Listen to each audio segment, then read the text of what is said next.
দেখুন, আমি তো শিক্ষক ছিলাম, সবাই জানেন। শিক্ষকতা থেকেই আমি রাজনীতিতে যাই। তো যারা নিউজ করেছেন যে আমি রাজনীতিকে অলবিদা জানিয়েছি, আমি তাদের উদ্দেশ্যে কিছু বলতে চাই। ওনারা আমার সঙ্গে কথা না বলে কি করে নিউজ করেন যে আমি অলবিদা করলাম রাজনীতিকে? রাজনীতিতে ছিলাম, আছি, আর শিক্ষক ছিলাম, আমি ছুটিতে ছিলাম। তো তার জন্যই এখন আমি দীর্ঘদিনের পর আবার বিদ্যালয়ে আমি এলাম। কারণ এই মুহূর্তে আমাদের পার্টির কোনো নির্বাচন নেই, এরকম কোনো পার্টির কর্মসূচি নেই। আর পার্টিতে আমি কোর কমিটিতে আমি সদস্য। ফলে যারা বিভিন্ন দায়িত্বে আছে তারা যার যার দায়িত্ব পালন করছে। তো 2 থেকে প্রায় 2.5 বছর চলছে আমার। আমি আমার যে 5 বছরের আমার যে দায়িত্ব ছিল সেটা শেষ করে এখন যেহেতু শুধু আমি পার্টিতেই আছি, তো এই মুহূর্তে যেহেতু কিছু নেই। আর আমাদের প্রধান শিক্ষক মশাই উনি বিভিন্ন সময় কথা বলার সময় বলেছেন যে আমাদের পলিটিক্যাল সায়েন্সের যারা ছিলেন আমার কলিগরা, এক সিনিয়র কলিগ উনি তো রিটায়ারমেন্টে গেছেন, নিধুভূষণ দাস, তারপরে লক্ষ্মীধন মুরা সিং উনি মারা গেছেন। তো আমি একা, তো আমিও ছুটিতে।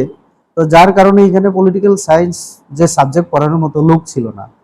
তো এই কথা যখন শুনলাম, আমাদের প্রধান শিক্ষকও বললেন যে যেহেতু সময় আছে, স্কুলে এলে তো ওনারাও খুশি হবেন, ছাত্রছাত্রীদের লাভ হবে।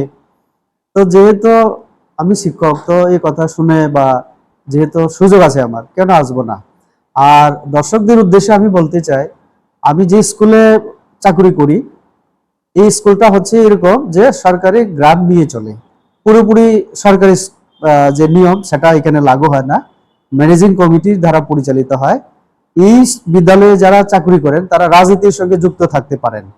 যেমন আমি সুযোগটা পেয়ে আমি কিন্তু রাজনীতিতে যাই এবং রাজনীতিতে একটা বিশেষ দায়িত্ব পালনের সাথে সাথে এখন শিক্ষক হিসেবে আবার ঠিক করলাম, যেহেতু সুযোগ আছে তার জন্য আমি চলে এলাম। এই জন্য বিভ্রান্ত হওয়ার কোনো কারণ নেই।